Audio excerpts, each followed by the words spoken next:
Olá, aqui é o professor Vitor Araújo. Vamos agora falar da prova do teorema de recorrência. Primeira versão mensurável. Então, é suficiente provar o seguinte. Okay? Eu aconselho vocês a olharem as vezes anteriores, a verem a definição, o enunciado do teorema de recorrência na sua versão mensurável. Então, seja T uma transformação mensurável de um espaço mensurável, uma medida invariante finita, e um subconjunto mensurável com medida positiva. Então, quase todo ponto desse conjunto tem algum iterado que retorna ao conjunto. E isto é suficiente para provar que infinitos iterados retornam ao conjunto. Porquê? De fato, suponham que EK é o conjunto dos pontos de E que voltam a E só, exatamente K vezes, para algum K maior que 1. Então o conjunto dos pontos que voltam a E apenas um número finito de vezes é a união dos EKs para K de 1 até infinito. Okay? Porque o E2 é o conjunto de pontos que voltam duas vezes ao E apenas. Em todos os iterados só visitam duas vezes o E.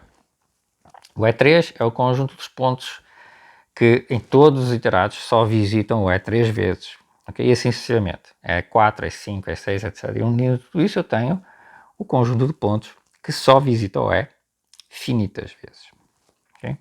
Portanto, para provar o teorema de recorrência, basta mostrar que os EKs são todos nulos, têm medida zero. Têm todos medida zero. Pois então a medida desta união é zero. Ou seja, o conjunto dos pontos que retorna apenas um número finito de vezes tem medida zero, tem probabilidade zero. Então o conjunto dos pontos, né, que retorna infinitas vezes coincide, tem medida total. Né? Okay? Então, ou o conjunto dos pontos que não retorna infinitas vezes tem medida nula. Portanto, quase todos os pontos retornam infinitas vezes. Portanto, bastaria provar então que cada EK tem medida nula. A prova de que a medida do EK é zero pode ser feita por contradição. Suponhamos que ele tem medida positiva, né? Para algum K. Algum K, o EK tem medida positiva. Então, se eu aplicar a proposição com o EK no lugar de E, então quase todo ponto de EK tem algum iterado, tem algum N, tal que o termo de X volta ao EK. Ok, então vamos fixar um X. E seja Y igual ao Tn de X, que voltou a E. Ok, mas reparem, por construção, né, o Y, que voltou ao EK, né, ele tem exatamente K iterados futuros que voltam ao E. Porque ele está no EK. Y está no EK. Mas acontece que Y é um iterado de X. E o X também está no EK, né? Então isso implica que o X volta para o EK mais uma vez. Né? Porque o Y volta K vezes e o Y é T de X. É Tn de X para um X em E. Então o X volta K mais uma vez em E. Mas o X estava no EK.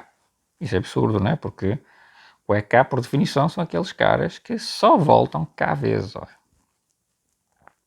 Okay? Então temos uma contradição. Eu não posso ter, né, um ponto que retorna, né, infinitas vezes, que retorna muitas vezes ao E, retorna ao EK, né, e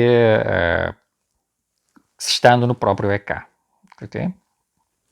Então, o EK tem que ter medida nula, porque eu assumi que eu tinha, portanto, eu concluí que eu tinha esse X que volta ao EK, um X no EK que volta ao EK, assumindo que o EK tinha medida positiva e usando o teorema de recorrência.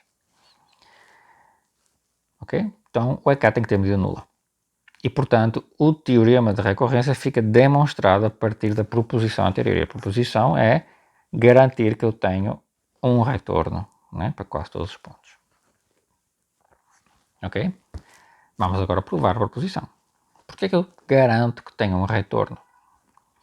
Então, seja E zero, aquele conjunto de pontos do E que nunca retornam, nunca mais voltam. Né? Queríamos provar que esse cara tem medida nula. Okay? Isso aí prova que o complementar, que são os pontos que retornam alguma vez, né? é um conjunto com medida total dentro do E. Vamos começar por notar que as pré-imagens deste E0, do T-N do E0, têm que formar uma família disjunta. Okay? Porquê? O mesmo argumento do caso anterior que eu mencionei. Então, se existisse um M maior que um N e um X, de tal forma que o ponto X estivesse na pré-imagem do E0 por M iterados e na pré-imagem do E0 por N iterados, com M diferente do N, se eu tivesse um ponto desses, então o Y, dado pelo Tn de X, estaria em E0, e o Tm-N do Y, né, que seria o Tm de X,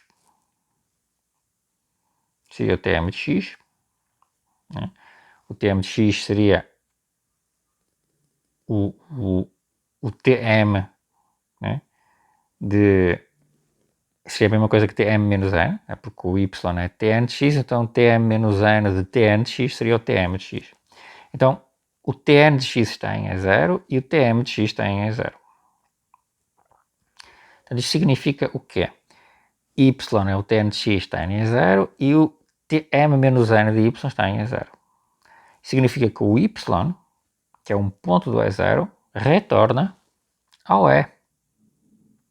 Portanto, o Y retorna pelo menos uma vez a E.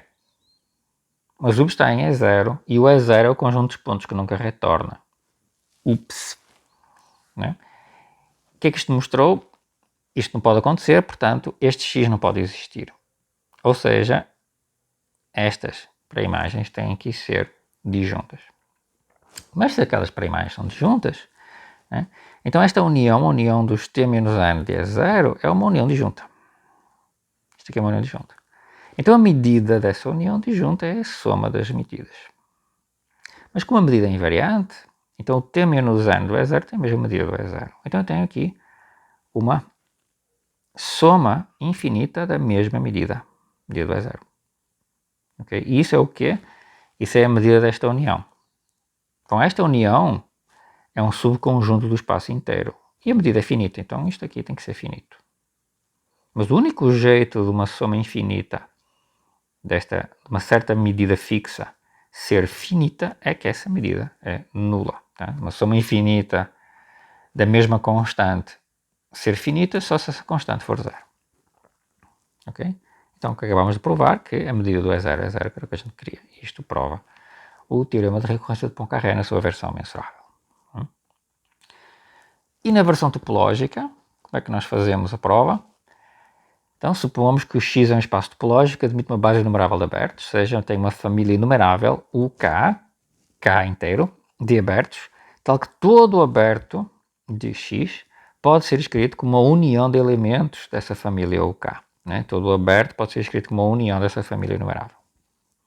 Então, para cada K, seja o K0, o conjunto dos pontos desse aberto UK, da base de abertos, o conjunto dos pontos de UK que nunca regressam a UK. Pelo que a gente já viu, a versão do teorema de recorrência mensurável, a medida do UK0 é nula. Logo, a união dos UK0s é uma união enumerável de conjuntos de medida nula. Tem medida nula.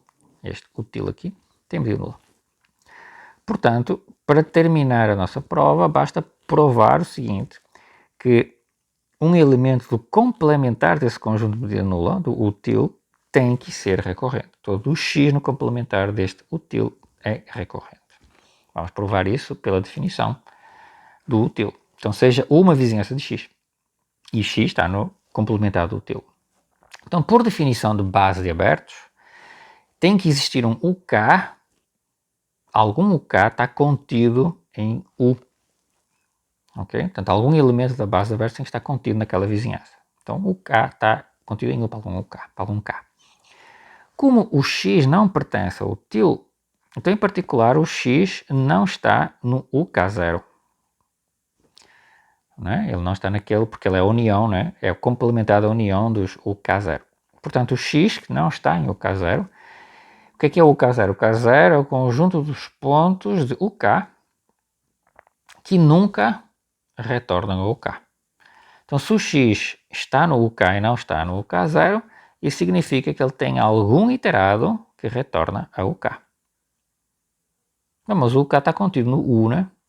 Então, eu tenho que para um x que eu comecei, um x no complementar útil, existe algum n, e dado qualquer vizinhança de x, né? Dado qualquer vizinhança U, existe um n tal que o tn de x volta para a vizinhança U. Certo? E como a vizinhança U é arbitrária, comecei com uma vizinhança U qualquer, de um dado x que está no complementar do útil, isto prova que o x é um ponto recorrente. Então, todos os pontos do complementar daquele útil são recorrentes e o útil tem medida nula. Portanto, quase todos os pontos são recorrentes. Isso termina a prova da versão topológica do teorema de recorrência. Ok? Vamos, em seguida, ver mais aplicações do teorema de recorrência.